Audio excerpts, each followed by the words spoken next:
नमस्कार दोस्तों, स्वागत है आप सभी का आपके अपने YouTube चैनल में जिसका नाम है बोर्ड एग्ज़ाम ऑफिशियल। आज का ये वीडियो कक्षा 12 के भौतिक विज्ञान फिजिक्स से रिलेटेड है। हम आपके सामने NCERT की जो मेन पुस्तक है उसका पार्ट 1 सॉल्व करने जा रहे हैं। एक्सरसाइज है हमारा 4 और एक्सरसाइज 4 का नाम है गतिमान आवेश तथा चुंबकत्व। अंग्रेजी में इसे बोलते हैं मूविंग चार्जेस एंड मैग्नेटिज्म। आइए क्वेश्चन नंबर 11 से आगे वाले प्रश्नों की शुरुआत करते हैं।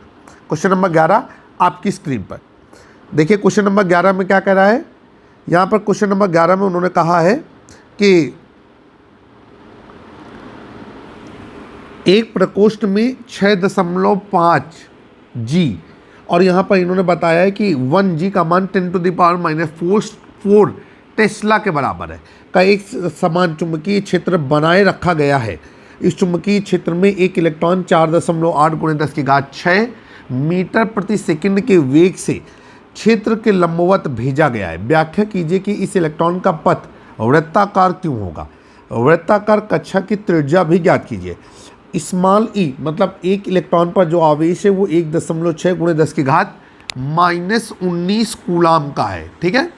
और यहाँ पर जो मास ऑफ इलेक्ट्रॉन है, ठीक है, वो है 9.1 × 10⁻31 किलोग्राम। तो यहाँ पर -19 लगा दिया हमने ताकि आपको समझने में आसानी रहे। तो ये हो गया 10⁻19। चलिए भाई सवालों को हल करते हैं। सबसे पहले तो जो चीज़ें दी गई हैं उनको हम नोट डाउन करेंगे। तो हमको दिया गया है कि चुंबकीय क्षेत्र का मान, चुंबकीय क्षेत्र का मान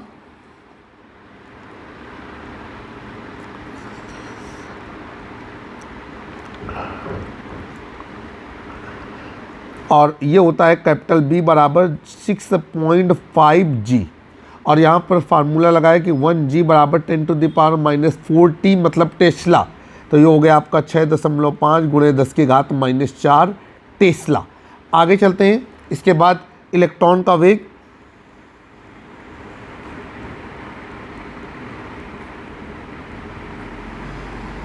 और इसको हमने प्रदर्शित किया V से। आप चाहें तो V सफिक्स में ई भी लगा सकते हैं। वो है आपका 4.8 × 10⁶ मीटर प्रति सेकेंड, ठीक है। फिर आगे चलते हैं। कहा जा रहा है कि स्मॉल e का मान क्या है। स्मॉल e एक इलेक्ट्रॉन पर आवेश है 1.6 × 10⁻⁻19 कूलाम। और इसके बाद Me मास ऑफ इलेक्ट्रॉन कितना है, 9.1 × 10⁻31 और इकाई क्या लगा दिया, किलोग्राम। चले भाई सवाल को हल करते हैं। हम यहाँ पर सबसे पहले क्या करेंगे, वृत्ताकार कक्षा की त्रिज्या निकालेंगे। तो यहाँ पर लिखेंगे चूंकि वृत्ताकार कक्षा की त्रिज्या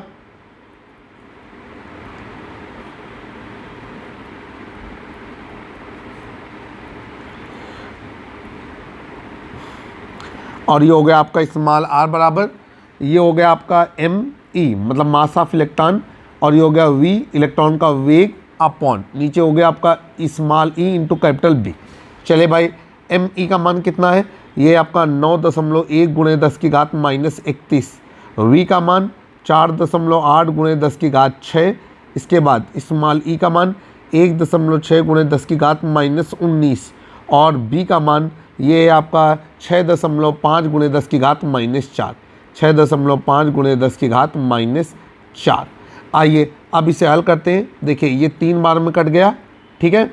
अब हम लोग और आगे हल करेंगे।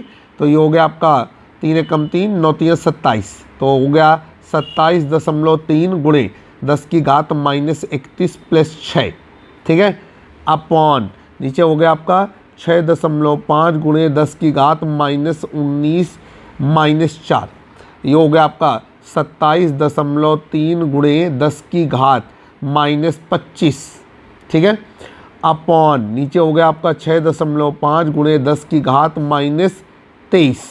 आगे सॉल्व करेंगे 27.3 में हम लोग भाग देंगे 6.5 का। चलिए भाई भाग देते हैं। आप कैलकुलेटर का बिल्कुल भी इस्तेमाल ना करें। जब जब कैलकुलेशन आता है हम आपसे ये बोलते हैं कि कैलकुलेटर का इस्तेमाल आपके लिए नुकसानदायक हो सकता है। तो 27.3 में आपने भाग दिया 6.5 का और आ गया 4.2। तो अब इसे हम लिखेंगे 4.2 गुणे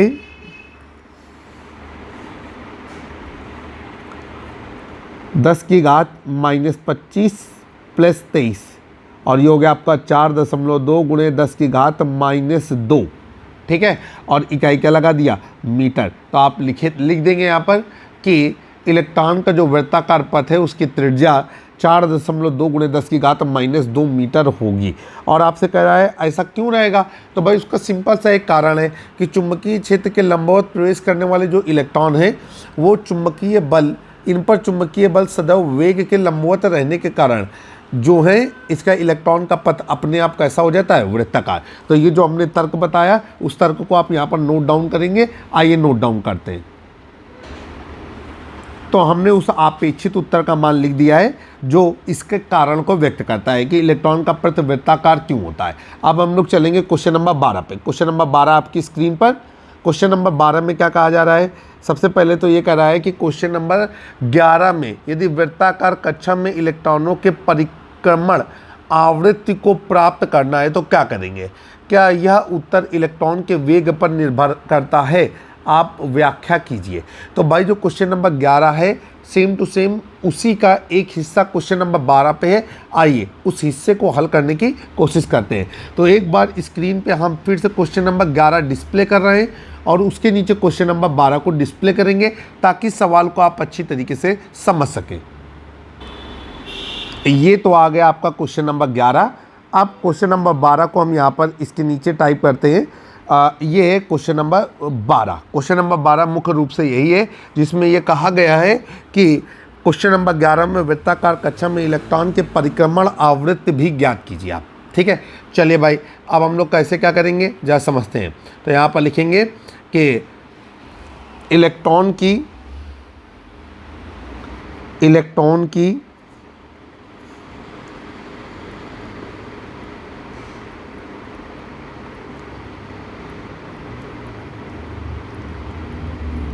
परिक्रमण आवृत्ति ये हो जाएगी आपकी कैपिटल टी बराबर, ये हो गया आपका 2 पाई ME upon small e into capital B। आइए वैल्यू रखते हैं। तो ये हो जाएगा आपका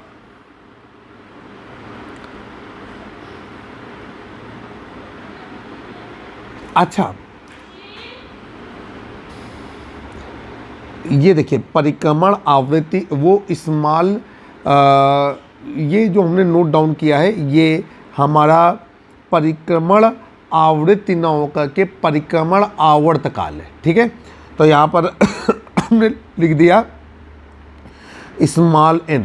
थोड़ा सा बात वापस करेंगे, थोड़ा सा हमारी तरफ से गलती हुई है।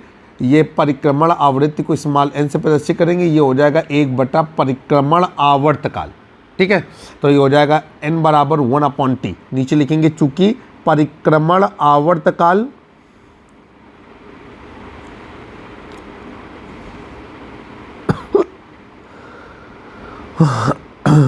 t बराबर 2 पाई ME अपॉन EB।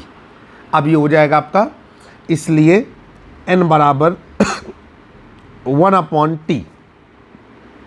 तो 2 पाई ME अपॉन EB। अब ये हो गया आपका n बराबर EB अपॉन 2 पाई ME। आगे चलेंगे, अब यहाँ पर हम मान रखेंगे n बराबर 1.6 गुणे 10⁻−19 गुणे B का मान 6.5 गुणे 10⁻−4 बटे ये हो गया 2 गुणे 3.14 गुणे 9.1 गुणे 10⁻31। अब हम इसे हल करेंगे तो कितना आएगा। सबसे पहले हमने 1.6 में 6.5 का गुणा किया। आइए देखते हैं 1.6 गुणे 6.5 तो हमारा मिलेगा 10.4 गुणे 10⁻−19 प्लस 4 बटे, अब देखिए ये हो जाएगा आपका 6.28 गुणे 9.1 तो ये हो गया 57.148 गुणे 10 की घात -31। आइए अब हम क्या करेंगे कि हम भाग देंगे 10.4 में। कितने का? 10.4 में भाग देंगे 57.148 का, और ये आ रहा है 0.181998 गुणे 10 की घात -15 और +31। ये हो गया आपका 0.181998 गुणे 10 की घात क्या हो जाएगा 16। दशमलव को एडजस्ट करेंगे और दशमलव को एडजस्ट करने के बाद जो उत्तर आएगा वो आएगा 1.82। हमने अब ये हो गया आपका 1.82 गुणे 10 की घात कितना आ गया यहाँ पर,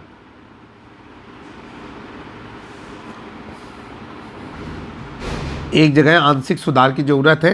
ये 10 की घात -19 में -4 ऐसे आएगा, और ये हो गया 10 की घात 19 और 4 23।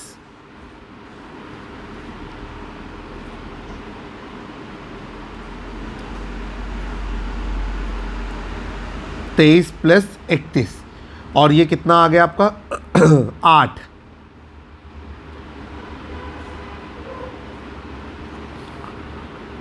ठीक है, और ये हो गया आपका 10 की घात 8 -1 और 1.82 गुणे 10 की घात 7, और ये हो गया आपका प्रति सेकेंड। ये आपका आंसर है। और अब कारण पूछा जा रहा है कि ये इलेक्ट्रॉन के वेग पर निर्भर करता है कि नहीं, तो यहाँ पर लिखेंगे कि n, चूँकि n बराबर small e into b upon 2πme। अब नीचे लिखेंगे चूँकि सूत्र में n व v का संबंध नहीं है,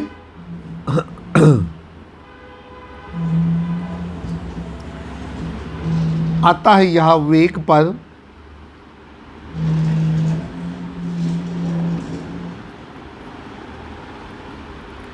निर्भर नहीं करता है।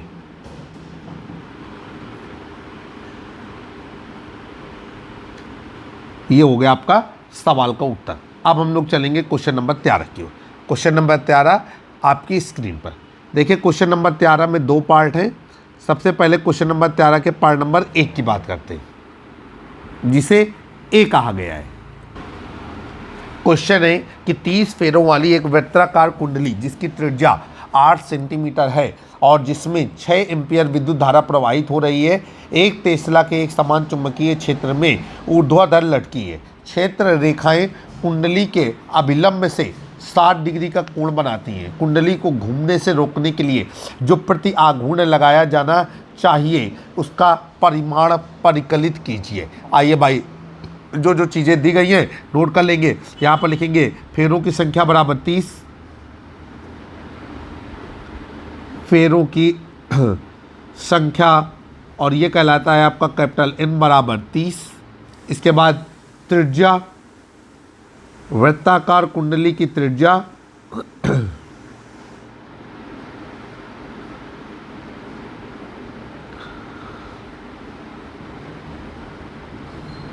स्मॉल r बराबर 8 सेंटीमीटर, और ये हो गया आपका 8 गुणे 10 की घात -2 मीटर, चूँकि 1 सेंटीमीटर बराबर 10 की घात -2 मीटर। आइए आगे चलते हैं। अब ये हो गया धारा I बराबर 6 एम्पियर। फिर इसके बाद चुंबकीय क्षेत्र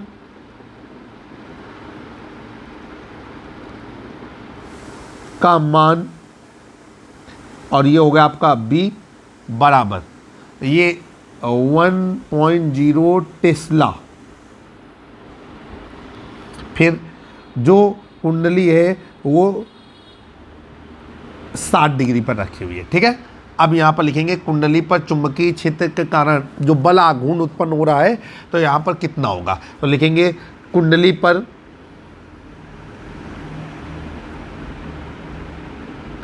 चुंबकीय क्षेत्र के कारण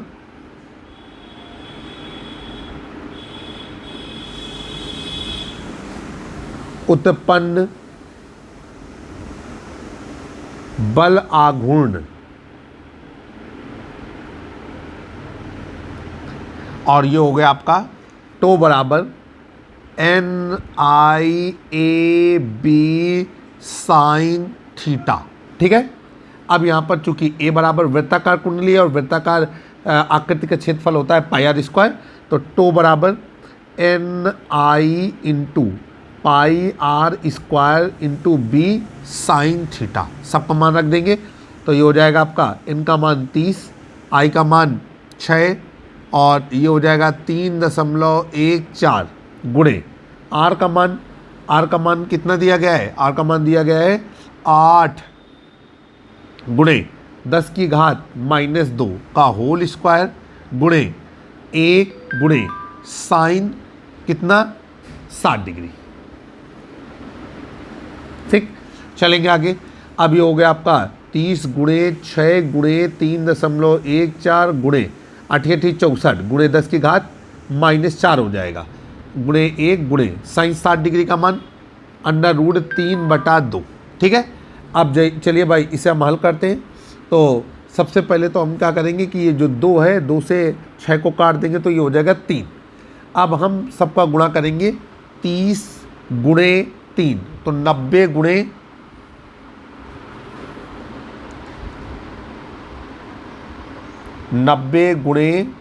3.14 गुणे 64। ठीक है, गुणे √3 का मान 1.7321 तो यह आ गया हमारा 31,327। तो 31,327.45। आप ये मत सोचिएगा कि सर कैलकुलेटर का इस्तेमाल करते हैं, सर पॉज करके कैलकुलेशन करके आपको बताते हैं। आइए जब हम इसको एडजस्ट करेंगे तो ये हो जाएगा आपका 3.1327। ठीक है, गुणे 10 की घात -4 + 4, चूँकि 0.4 अंक राइट टू लेफ्ट मूवमेंट किया गया है और 3.13। ठीक है, और ये हो जाएगा आपका गुणे 10 की घात 0 और फार्मूला होता है 10⁻0 का मान 1 और ये हो गया 3.13 न्यूटन मीटर। ये आपका हो गया आघूर्ण का मान। ठीक है, तो ये हो गया आपका आंसर। अब आपसे क्या पूछ रहा है कि बस इतना ही पूछ रहा है और हम ये बोलेंगे कि ये बल आघूर्ण विपरीत दिशा में लगता है। तो यहाँ पर लिखेंगे कि विपरीत दिशा में, इस शॉर्टकट में लिख दें विपरीत दिशा।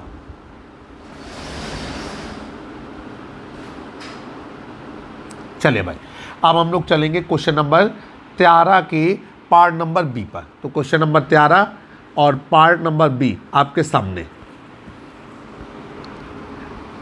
क्वेश्चन आ गया है। कहा जा रहा है यदि ए में बताई गई वृत्ताकार कुंडली को उसी क्षेत्रफल की अनियमित आकृति की समतलीय कुंडली से प्रतिस्थापित कर दिया जाए, शेष सभी विवरण अपरिवर्तित हैं, तो क्या आपका उत्तर परिवर्तित हो सकता है। तो भाई इसका उत्तर क्या होगा कि भाई ऐसा नहीं होगा, नहीं, उत्तर में कोई परिवर्तन नहीं आएगा। और क्यों नहीं आएगा, क्योंकि बल आघूर्ण जो है आपका, उसमें जो कुंडली के क्षेत्र पर जो बल आघूर्ण है वो कुंडली के क्षेत्रफल पर निर्भर करता है, उसके आकार पर निर्भर नहीं करता। ठीक है, तो क्षेत्रफल जैसा भी है, अभी चूंकि अभी भी कुंडली जो है हमारी क्षेत्रफल वही ग्रहण किए हुए, इसलिए उससे कोई फर्क नहीं पड़ता कि उसकी अनियमित आकृति से जो बल आघूर्ण है उसका मान किसी भी प्रकार से परिवर्तित नहीं होगा। इसी उत्तर को हम भाषा पर यहाँ पर प्रदर्शित कर रहे हैं आपके सामने, आप इसे नोट करिएगा। तो उत्तर आपके सामने प्रदर्शित किया गया है। उम्मीद है कि आपको प्रश्न समझ में आए होंगे। और कक्षा 9, 10, 11, 12 के भौतिक विज्ञान और रसायन विज्ञान के न्यूमेरिकल के लिए आप हमारे YouTube channel board exam official को सब्सक्राइब करना ना भूलें। जल्द ही हम एक नए वीडियो में फिर से आपसे मुलाकात करेंगे। अगर चैनल पसंद आ रहा है चैनल को सब्सक्राइब कर लें, बेल आइकन दबाना ना भूलें और अपने दोस्तों के साथ हमारे चैनल को ज़रूर साझा करें। जय हिंद, जय भारत।